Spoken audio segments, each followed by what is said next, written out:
నమస్తే, welcome to meta news. ఇక మ్యాటర్లోకి వస్తే వైసీపీ పేరు చెప్తే భూబకాసురులు గుర్తొస్తున్నారు. ఎందుకంటే అందిన కడకల్లా భూములు దోచుకోవటమే వాళ్ళ పని. అందులో భూములు దోచుకోవడం అనగానే అందరికీ ఫస్ట్ గుర్తొచ్చే పేరు చిత్తూరు మాజీ మంత్రి పెద్దిరెడ్డి రామచంద్రారెడ్డి.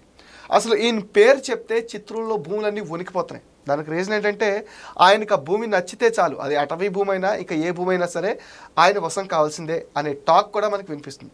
మరి దీనిపైన మనతో షేర్ చేసుకోవడానికి ప్రముఖ పొలిటికల్ అనలిస్ట్ ప్రభాకర్ గారు ఉన్నారు. ఆయన అడిగి మరిన్ని ఇంట్రెస్టింగ్ విషయాలు తెలుసు. సార్ నమస్తే. నమస్కారం. పెద్దిరెడ్డి ఆ పేరు చెప్పగానే చిత్తూరు జిల్లా అంతా వణికిపోతాయి, భూములన్నీ కనపడకుండా దానుకుంటాయని ఒక మాటలు వినిపిస్తుంటాయి. ఆయన భూములు మైనింగ్ కావచ్చు, లేకపోతే భూమి ఎలా చూడాలంటారు? దీన్ని ఎలా చూడటం ఏముందండి, ప్రభుత్వం విచారణ చేయాలి. ఆల్రెడీ ఆయన గారు అడవిలో మధ్యలోకి వెళ్ళి కొంత భూమిని ఆక్రమించారు, ఒక భవనం కట్టారు, దాంట్లో అన్ని వస్తువులు ఏర్పాటు చేసుకున్నారు, అక్కడికి ఒక రోడ్డు కూడా వేసుకున్నారు. మరి అది నియమ నిబంధనలు ఎలాగ అనుమతించినాయో ఏం జరిగిందో తెలియదు. అది కొన్నాళ్ళు ఏమి లేదన్నారు, కొన్నాళ్ళు నాది అన్నారు, కొన్నాళ్ళ తర్వాత ఏమో ఇది పనివాళ్ళ కోసం వేసింది తప్ప నా కోసం కాదన్నారు. మరి పనివాళ్ళ కోసం నేను అటవీ భూములు పక్కగా ఉన్నటువంటి చరిత్ర నాకు కూడా ఉంది, కానీ ఎక్కడ మన మామూలు ప్రాంతాల్లో వేస్తారు తప్ప అడవిలో అలాంటి బిల్డింగ్లు కట్టడం, పని వాళ్ళ కోసం ఏర్పాటు చేయడం అనేది, రోడ్లు వేయటం అనేది అసాధ్యమైన విషయం అండి. మరి అలాంటిది అక్కడ వారు ఎలా వేశారో, ఏ పర్మిషన్తో వేశారో, ఏ ఉద్దేశంతో వేశారో విచారణలో తేలాల్సి ఉంది. అదైతే పక్కాగా నాకు తెలిసినంతవరకు ప్రజా వ్యతిరేక చర్య, చట్ట వ్యతిరేక చర్య.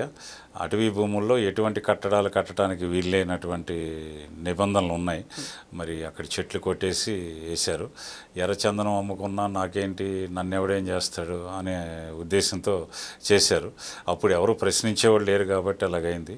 ఇప్పుడు ప్రభుత్వం మారింది కాబట్టి సమగ్రంగా విచారణ జరిపి అక్కడ అటవీ భూమి ఎలా ఆక్రమించారు, ఎలా బిల్డింగ్ కట్టారు, దానికి పర్మిషన్ ఎవరు ఇచ్చారు, రోడ్డు ఎలాగేశారు, వీటన్నిటి మీద ఒక చక్కటి ప్రణాళికతో ముందుకెళ్ళి దాన్ని సమగ్ర విచారణ జరిపించి ఆ నివేదిక ఆధారంగా ఏం చర్య తీసుకోవాలనేది ఆ చట్ట ప్రకారం తీసుకోవాల్సినటువంటి అవసరం అయితే ఉందండి. సార్, అటవీ భూములు అంటేనే చాలా కాంప్లికేటెడ్ ఉంటాయి. నార్మల్గా ఒక సామాన్య వ్యక్తి ఒక గజం కానీ లేకపోతే ఒక 2 అడుగులు కానీ అటవీ భూమి కలుపుకున్నా అది పెద్ద సెన్సేషన్ అయ్యి క్షణాల్లో వస్తాయి.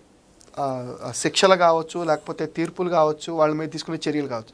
కాకపోతే ఇక్కడ పెద్దిరెడ్డి విషయానికి వచ్చేసరికి ఆక్రమించుకున్నాడని తెలిసినా సరే ఎందుకు ఇంత జాప్యం జరుగుతుంది? అంటే గతంలో మంత్రిగా చేశాడు కాబట్టనా, లేకపోతే ఇంకా అధికారులు అక్కడ పెద్దిరెడ్డికి వంత పాడుతున్నారు దానికోసం అంటారా? ఇప్పుడు నిజం చెప్పాలంటే ఆయన గారంటే అక్కడ అధికారులు కానీ, ప్రజలు కానీ, అధికారపక్ష నాయకులు కానీ భయపడుతూనే ఉన్నారండి. ఇంకా అధికారులు ఇంకా ఆయన ఆర్డర్స్ ప్రకారకే ప్రవర్తిస్తున్నారు. విచారణ కూడా ప్రస్తుతానికి అంత స్పీడ్గా ఏం జరగట్లేదండి, కొంచెం స్లోగా జరుగుతుంది. ఏదో మమ్మ అనిపిస్తారు, కానీ అది సరైన అధికారిని వేసి ఆ విచారణ చేసి ఆ నిజాన్ని నిగ్గుదేల్చినప్పుడు మాత్రమే బయటకు వస్తాయి తప్ప లేకపోతే మసిబూసి మారేడికాయ చేస్తారండి. అంటే ఈ శాఖకి డిప్యూటీ సీఎం పవన్ కళ్యాణ్ ఈ శాఖ మంత్రిగా ఉన్నారు. యూజువల్గా ఆయన అగ్రెసివ్నెస్కి, ఆయన మాట్లాడే మాటకి ఈ పాటకి, ఎందుకంటే తిరుపతి ఘటనలు కావచ్చు, వేరు ఘటనలు కావచ్చు, చాలా స్పీడ్గా రెస్పాండ్ అవుతుంటారు. అలాంటిది పెద్దిరెడ్డి విషయంలో ఆయన కూడా వెనక్కి తగ్గారని మీకు ఏమైనా అనిపిస్తుందా? ఆయన గారి దృష్టికి వెళ్ళి ఉండకపోవచ్చు అండి, ఎందుకంటే ఇంత జరుగుతున్నా వెళ్లకుండా ఉంటుంది. ఆయన గారికి పరిపాలనలో కొంచెం అనుభవం తక్కువ కాబట్టి సంబంధిత అధికారులు చూసుకుంటారు, చూడండి అని చెప్తారు. అందుకని స్వయంగా ఆయన గారు వెళ్ళలేరు కదా. కాబట్టి అక్కడ పనిచేసే అధికారి చేసే నిర్ణయాల మీద ఆధారపడి ఉంటుందండి. అది కొంచెం స్లోగా ఉన్నట్టున్నాను. నిన్నగాక మొన్న ఒక జరిగిన సంఘటన ఇక్కడ ఉదాహరణగా చెప్పుకోవచ్చు. జీవి రెడ్డి గారని ఒక ఆయన పత్రికా ప్రకటన చేశారు. ఒక ఐఏఎస్ అధికారి మీద ఆరోపణలు చేస్తున్నారు. నా మాట వింటలేదు, 7-8 నెలల నుంచి రూపాయి మనకి ఆఫీస్కి రాలేదన్నారు. అయినప్పటికీ ఆయన మీద ఎటువంటి చర్య తీసుకోకపోగా చెప్పినటువంటి నువ్వు ఇలా ఎందుకు చేసావు, అలా ఎందుకు చేసావు, ఏదో సమన్వయంతో మాట్లాడుకోండి, పని చేసుకోండి అంటున్నారు. అంత వీక్గా, అంత ఇదిగా మాట్లాడితే ఎవరు మాత్రం భయపడతారండి? ఏదో అల్లుడి గారిని గౌరవించినట్టుగా, మందలించడానికి కూడా భయపడుతున్నట్లుగా, ఏదో చాలా శుతి మెత్తగా అట్లా అంటే ఇవాళ భయపడేటువంటి మనస్తత్వం కలిగిన వాళ్ళు లేరు. అందులో వాళ్ళు కొంచెం ధీమాగా ఉన్నారు. మళ్ళీ మా ప్రభుత్వం వస్తుంది, మీరు చేసేది ఏంటి అని వాళ్ళు అంటూనే ఉన్నారు. మేము ఇది చేయగలమని చూపించడానికి కూడా సత్తా కలిగినటువంటి వ్యక్తులు మరి ఎందుకని అంత స్లోగా ఉన్నారో నాకు కూడా అర్థం కావట్లేదు. ఆ విషయంలో కొంచెం అగ్రెసివ్గా వెళ్ళవలసిన అవసరం ఉంది, కానీ దాన్ని మరి ప్రభుత్వం కొంచెం స్లోగానే వెళ్తుంది. కారణం ఏదైనా కావచ్చు. కారణం అంటే సార్, ఇప్పుడు పొంగనూరుకి చంద్రబాబు గారు వెళ్తే ఆయన వెళ్ళి అడ్డుకున్నారు. అంటే ఇంతకుముందు సీఎంగా చేసిన ఎక్స్పీరియన్స్డ్ ఉన్న పర్సన్ని, 40 years ఎక్స్పీరియన్స్ ఉన్న ఒక వ్యక్తి ప్రచారం కోసం వెళ్తే అడ్డుకుని ఒక సామ్రాజ్యం సృష్టించుకున్న వాళ్ళు ఈరోజు అధికారంలో ఉన్నప్పుడు మనం అంత స్పీడ్గా ఎందుకు రియాక్ట్ అవ్వకపోవడానికి రీజన్ ఏంటంటారు? రీజన్ అంటే వీళ్ళేమో చట్ట ప్రకారం వెళ్తారండి. చట్టం కొన్నిటిని అనుమతించదు. వాళ్ళేమో చట్ట వ్యతిరేకంగా చేస్తారు, చట్టాన్ని చేతిలోకి తీసుకుంటారు. వాళ్ళు ఒక గోండాగిరి అని వచ్చేదాన్ని అలా రౌడీజంతో వ్యవహరిస్తారు. వీళ్ళు అలా చేయలేండి, చేయకూడదు కూడా. కానీ మరి దీంట్లో ఎప్పుడైనా సరే మనం భారత రామాయణాలను తీసుకున్నా కూడా కొంచెం మరి మంచివాళ్ళు ఇబ్బంది పడినటువంటి, న్యాయం లేటుగా జరిగినటువంటి సంఘటనలు మనం బాగా తెలుసు మనకి. వీటన్నిటిని అవపోసన పట్టినట్టు అత్యంత అనుభవం కలిగిన మరి మన చంద్రబాబు గారు కూడా దీన్ని వేచి చూస్తున్నారు. వాళ్ళ దృష్టి అంతా డెవలప్మెంట్ మీదే కానీ ఇలాంటి విషయాల మీద కొద్దిగా తక్కువ చేస్తున్నారు. వాళ్ళ దృష్టికి వచ్చింది కాబట్టి ఇప్పుడు చేస్తారని అనుకుంటున్నాను.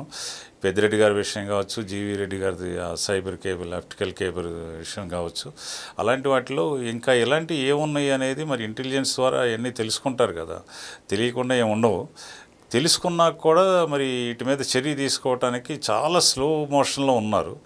మరి యాక్షన్ తీసుకోవటానికి స్లో అవ్వాల్సిన అవసరం లేదు. కొన్ని నిధులు అంటే తక్కువ ఉండొచ్చు, కానీ యాక్షన్ తీసుకోవటానికి ఏముందండి? తప్పు చేసే అక్కడ నిజంగా తప్పు జరిగింది, చట్ట ప్రకారం దాన్ని ఎలా వ్యవహరించాలి ఆ మేరకే వ్యవహరించండి, తప్పేముంది దాంట్లో. కాబట్టి తప్పు చేసిన వాళ్ళు కూడా తప్పించుకు తిరుగుతున్నారు ఇప్పుడు. పైగా వాళ్ళు తొడగొడుతున్నారు, దాన్ని ప్రశ్నించినాడు ఫీల్ అవుతున్నాడు. అలాంటి పరిస్థితుల్లో అధికారులు కూడా భయపడతారు. వీళ్ళు మనకి ప్రభుత్వం సపోర్ట్ ఇస్తుందో ఏవోదో, మరి వాళ్ళకి ఎదురు తిరిగితే మనం ఏమవుతాం, మన ఫ్యామిలీ ఏమవుతుందో, మన ఉద్యోగం ఏమవుతుందో, ఎందుకు వచ్చిన కూడా వాళ్ళు కూడా స్లోగా వ్యవహరిస్తున్నారు. ఇలాంటి పరిస్థితుల మధ్య కొద్దిగా ఇబ్బందులు ఉన్నాయి. ప్రభుత్వం చర్యలు తీసుకుంటే కక్ష సాధింపు అంటారా, నేను ప్రభుత్వం ఆలోచిస్తుంది అంటారా? అట్లానే అనుకోని, కానీ దాని మీద దృష్టి సారించలేకపోతున్నారు. ఇక రకరకాల విషయాలు ఇంకా ఇంతకంటే సీరియస్ మ్యాటర్స్ చాలా ఉన్నాయి కాబట్టి వాటికి ప్రాధాన్యత ఇస్తున్నారు, దీనికి ప్రాధాన్యత ఇవ్వలేకపోతున్నారు. దానివల్ల దీని మీద దృష్టి సారించకపోవటం వల్ల జరిగేటువంటి లేటే తప్ప వేరే కాదు. దానికి సరైన సమయం వచ్చినప్పుడు సరైన నిర్ణయం సరైన సమయంలో తీసుకుంటారని ఆశిస్తున్నాను. అది తప్పకుండా జరుగుతుంది, కాకపోతే కొంచెం టైం పట్టవచ్చు. అది సహజంగా ఒక మంచి పద్ధతిలో మంచి కార్యక్రమం చేసేటప్పుడు జరిగేటువంటి వ్యవహారం ఇదంతా. ఇప్పుడు ఎందుకంటే ఒక మంచి పని చేయడానికి కూడా మంచి రూట్లోనే వెళ్ళాలనేది బాబు గారి భావన. మిగతా వాళ్ళు ఎట్లా ఉంటుందంటే, ఇప్పుడు యూత్ కానీ లేకపోతే జనరల్గా చేసేది మంచి పని అయినప్పుడు అడ్డదారిలో వెళ్ళైనా సరే తొందరగా చేయాలనేది ప్రజలు కానీ ఇప్పుడు యూత్ కానీ ఆశిస్తున్నారు. బాబు గారు దానికి అనుమతించట్లేదు. ఆ రెండింటి మధ్య వచ్చిన క్లాషే ఈ తేడా అండి. కానీ ఆయన అవినీతిని సహించరు, దాన్ని ఎట్టి పరిస్థితుల్లోనూ ఒప్పుకోరు, దాన్ని గ్యారంటీగా దాని అంతు తేలుస్తారు. కాకపోతే ఏంటంటే స్లో మోషన్లో చాలా మెల్లగా వెళ్తారు, ఎవరికి నొప్పి తగలకుండా సరైన వేలో చట్ట ప్రకారం వ్యవహరిస్తారు. దానికోసం కొంచెం లేట్ అవుతుంది ఆటోమేటిక్గా. మీరు వివరణ ఇవ్వండి, అది నిజమా కాదా, అవునా లేదా, జరిగిందా జరగలేదా, ఈ విచారంలో కొన్ని నెలలు జరిగిపోతూ ఉంటాయి. అట్లా వాస్తవానికి అన్ని ఆధారాలు ఉన్నప్పటికీ బిల్డింగులు ఉన్నాయి, అడవిలో రోడ్డు వేసారు, ఇవన్నీ ఉన్నాయి. కానీ ఏంటంటే కింద నుంచి నివేదికలు వరుసనిచ్చుకుంటూ రావాలి. నాకు ఒక చిన్న విషయం చెప్తాను మీకు.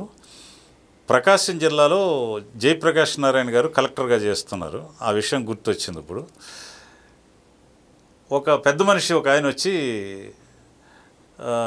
కలెక్టర్ గారు ఈ ఊళ్ళో ఒక పరిశ్రమ పెడదాం అనుకుంటున్నాను, నాకు పర్మిషన్ కావాలండి అంటే, వెరీ గుడ్, బాగుందండి అని చెప్పి ఒక పేపర్ తెప్పించి దానికి కావాల్సిన అనుమతులని టకటక రాసేసి స్టాంప్ వేసి ఇచ్చేశారంట. అది ఆయనకి ఇస్తే ఆయన గారు ఇది చెల్లుతుందండి అని అడిగాడంట. అదేంటండి నేను కలెక్టర్నే మీకు తెలుసు కదా అన్నారంట. కింద నుంచి గ్రామ స్థాయి నుంచి ఈఓ రావాలి, తర్వాత రెవెన్యూ ఇన్స్పెక్టర్ సంతకం పెట్టాలి, తర్వాత తహసీల్దార్ సంతకం పెట్టాలి, తహసీల్దార్ తర్వాత ఆర్డీఓ రావాలి, ఆర్డీఓ తర్వాత సబ్ కలెక్టర్ రావాలి, తర్వాత కదా మీరు పెట్టాల్సింది, అవన్నీ లేకుండా నువ్వు ఒక్కడ పెడితే కుదురుద్ది అన్నాడంట ఆయన. అంటే ఇది ఎట్లా ఉంటుందంటే చట్టం అంటే అలా అలా నడుచుకుంటూ రావడం అలవాటు, ఒక సిస్టమ్ ఉంది మనకి, ప్రొసీజర్లో ఆ సిస్టమ్ని ఫాలో అవుతారు బాబు గారు. అది కాదని చేస్తే ఇప్పుడు జయప్రకాష్ గారికి ఆయన గారు వేసిన ప్రశ్న, ఆయన గురించి ఆయన గారు రోజు వచ్చి కూర్చుంటాడు, ఆయన గారికి పరిచయం ఉంది. అయినప్పటికీ కూడా ఇది కింద వాళ్ళ సంతకాలు లేకుండా ఈయన ఒక్కడి సంతకం పెడితే చెల్లుద్దా అనే డౌట్ ఆయనకు వచ్చింది. వాస్తవంగా వాళ్ళందరూ ఏం చెబుతారు, ఈయనకి ఇవ్వచ్చండి అర్హుడే అని వాళ్ళు సర్టిఫై చేస్తారు. ఆ అర్హత గురించి ఈయనకి తెలియదు కాబట్టి తెలియజెప్పడానికి అవన్నీ అవసరం. కానీ ఇక్కడ ఏం జరిగింది, నాకు తెలుసు కాబట్టి నేను ఇచ్చాను అన్నాడు ఈయన. నువ్వు ఇచ్చావు సరే బాగుంది, కానీ కింద నుంచి రావాలిగా సిస్టమ్, అది లేదు, అందుకని నాకు డౌట్ వచ్చింది అన్నాడు ఆయన. సరే తర్వాత ఆయన ఏదో పరిశ్రమ పెట్టాడు, మంచి పరిపాలన ఇచ్చాడు, ఆయన గురించి మంచి పేరు ఉంది అక్కడ.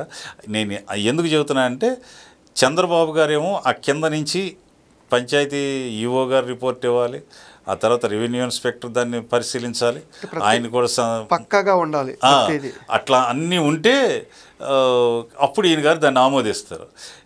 అట్లా కాకుండా డైరెక్ట్గా అది నిజమే కాబట్టి ఫోటోలు తీసి నిజమే నేను చూశాను చేశానంటే ఇది కావాలని బలవంతపు చర్య తీసుకోవటం కోసం తయారు చేసిన నివేదికలా ఉందని తర్వాత కోర్టు ఏమైనా అబ్జెక్షన్ చేస్తుందేమో, టెక్నికల్గా నిలబడదేమో, సిస్టాన్ని కొద్దిగా పక్కకు పెట్టినట్టు అనిపిస్తుంది కదా. అందుకని ఈ అన్నిటినీ నియమ నిబంధనలు పాటించడం కోసం జరిగే జాప్యమే తప్ప దాన్ని సహించడం కాదు, లేకపోతే చూడకపోవటం కాదు, చేయకపోవటం కాదు. దానికోసం కొద్దిగా టైం పడుతుందండి అంతే. ఆ టైం పట్టినప్పటికీ 100% దాన్ని చూస్తారు, దాని అంతు తేలుస్తారు, దానికి కరెక్ట్గా న్యాయం చేస్తారు. ఎట్టి పరిస్థితుల్లో శిక్ష నుంచి ఎవరు నేరస్తులు ఎవరు తప్పించుకోలేరు. థ్యాంక్ యూ అండి, థ్యాంక్ యూ వెరీ మచ్. ఇది ఇవాళ వీడియో. ఈ వీడియో పైన మీ విలువైన ఒపీనియన్ కామెంట్ సెక్షన్లో పోస్ట్ చేయడం మర్చిపోతూ, మీరు ఇచ్చే కామెంట్స్తో మరిన్ని ఇంట్రెస్టింగ్ వీడియోస్ మీకు అందిస్తాం. అండ్ మీరేం చేయాలో మీకు తెలుసు కదా, ఈ వీడియోస్ని లైక్ చేయండి, షేర్ చేయండి, మెటా న్యూస్ని సపోర్ట్ చేయండి, సబ్స్క్రైబ్ చేయండి.